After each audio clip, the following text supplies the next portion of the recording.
What is going on, Jet fans? Matt O'Leary back with another video. Today I want to get into a former Jets fan favorite, even a cult hero to some. I don't think it's unfair to call the Denzel Mims hive a cult following. Sorry, guys. But moral of the story, we're going to break down Denzel getting yet another chance in the NFL. Surprising news yesterday. Before we start, wanted to give a thank you to Jake Asman for a great event yesterday out on Long Island. It was really a fun time, and it was for a good cause as well.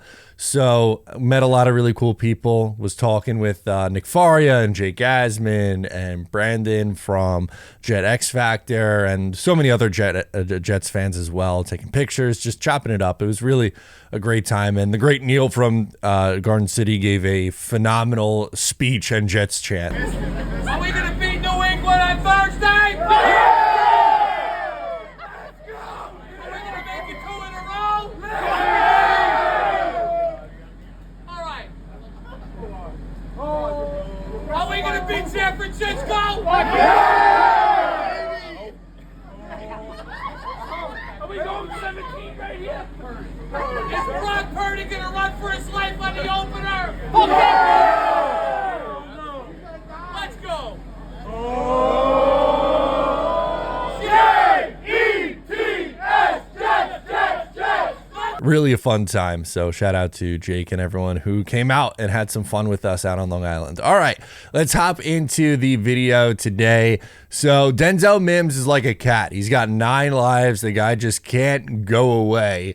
As earlier this week, he was released by the Pittsburgh Steelers and shortly thereafter picked up by the Jacksonville Jaguars. He signs on with Jacksonville, which is his third, or I guess if you want to include the Jets, his 4th team in essentially the last year. So let's go through it. Here's the full story. Last offseason, the New York Jets finally traded away Denzel Mims to the Detroit Lions for a conditional pick. He was waived by the Lions in August with an injury designation. The Steelers signed him and put him on the practice squad. He never appeared in a game for the Pittsburgh Steelers, and now he signs on with the Jacksonville Jaguars. Now, this was such a weird... Denzel Mims was such a weird phenomenon because... go through the whole thing. Really liked the prospect coming out in the 2020 draft. I thought he was a borderline first-round pick, and when the Jets got him where they did in the second round, I was thrilled.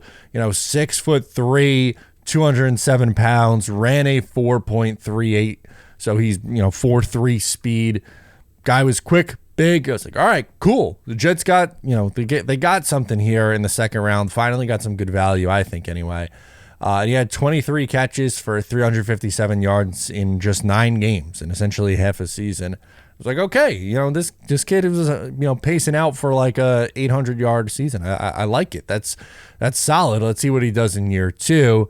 And then he fell off a cliff. 8 catches for 133 in year 2, 11 for 186 in year 3. Obviously was inactive and then active, and it was, the Jets are doing this wrong. And then it was, no, Denzel Mims isn't giving an effort. And, I think probably the reality is that it's probably a mix of both. It probably was a little bit that the Jets were being hard on him, but also, this is now 2 teams that have bailed on Denzel Mims after the Jets did a year ago. Because the Jets, or not by a ton of people, but by a section of the fan base, you had this is the Jets making a big mistake.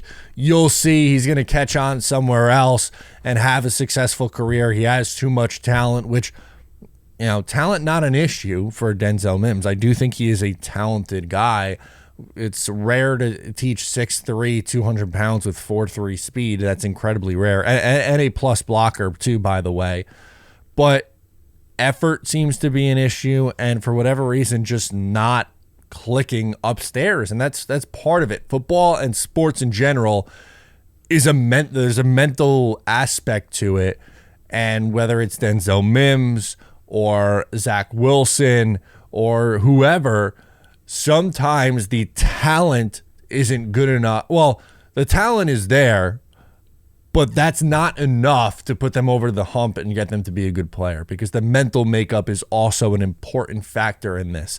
And it's very hard to scout mental makeup, especially in the COVID era. So unfortunately, like, Mims just, as we know, rehashing old history here, just did not work out. But again, you saw the Mims hive crawling out of their caves, getting ready to come back in and be all excited because their guy got another opportunity. Didn't work out in Detroit. Didn't work out in Pittsburgh. Is Jacksonville the team to get him right? Now, Denzel Mims will be 27 this year. If it hasn't happened yet, I don't think it's going to happen. But when I saw that he signed on so quickly after getting released by the Pittsburgh Steelers, I was surprised because, as I said, bringing this thing kind of full circle now, the guy's got 9 lives. Like, how long is he going to kick around the league before he's catching passes in the UFL? Like, I know that that's probably harsh, but he's going to get another opportunity. I don't think it's a lock that he makes the Jacksonville wide receiver room. Maybe he ends up on a practice squad, or who knows? Maybe he's just a camp body and then ends up getting caught. But saw that one making the rounds yesterday and said, we got to talk some Denzel Mims on the channel, because why not? It's late June, not a whole lot going on, but is Jacksonville the spot? Do we think the Jets actually did make a mistake and Denzel Mims is going to come out and be this fine wide receiver, or are you just like totally over it? Whatever your opinion is on the subject, let me know down below in the comments. I am Matt O'Leary. Make sure to subscribe if you are new to the channel, and I'll catch you guys next time.